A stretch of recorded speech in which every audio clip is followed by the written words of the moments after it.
to be competitive in a market filled with imported agricultural products.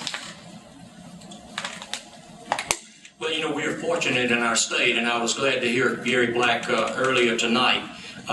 Agriculture still is our #1 production product for our state. It is the #1, poultry is the #1 export product for our state.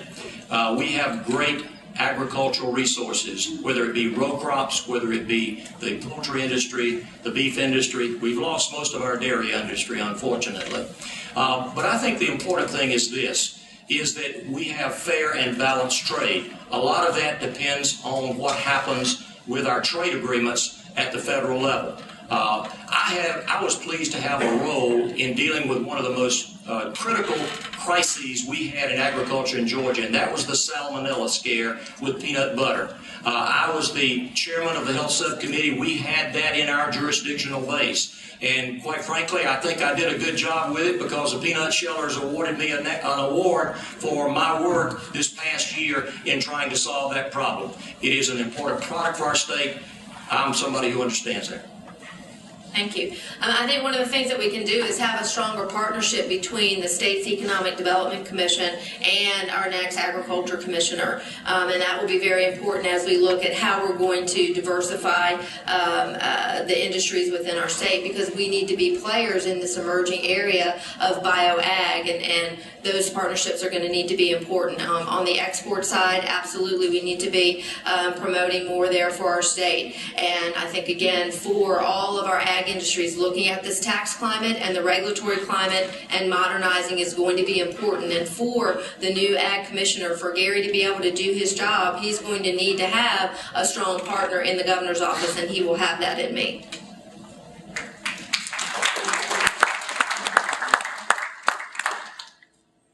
Okay, Karen, do you support the repeal of the Georgia inventory tax? We've talked about that a lot, and I think as the tax commission that was established does its work, that they will sort through that and look at that issue. What is important to me is that, one, we give relief particularly for small business for what is a double tax, the inventory tax, but we've got to do it in a way that our local governments, our counties, are at the table, so that we do not get involved in a pass-the-buck mentality, because if we don't have them at the table sorting through our tax structure broadly, we're not going to get real meaningful relief at the end, and that's got to be our goal. My approach to it, I think, solves the problem that Karen's just alluded to. The inventory tax is something that ought to be a judgment call by local government because they get the revenue. The present law allows them to decide on a Freeport exemption, but it has limitations as to what qualifies.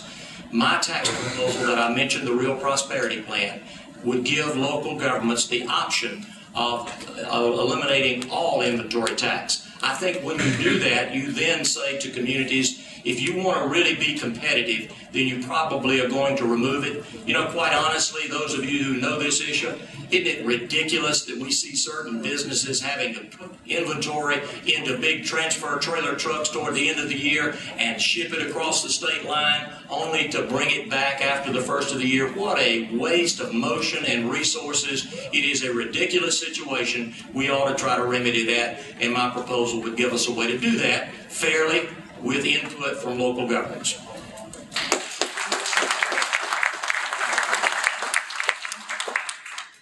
Do you support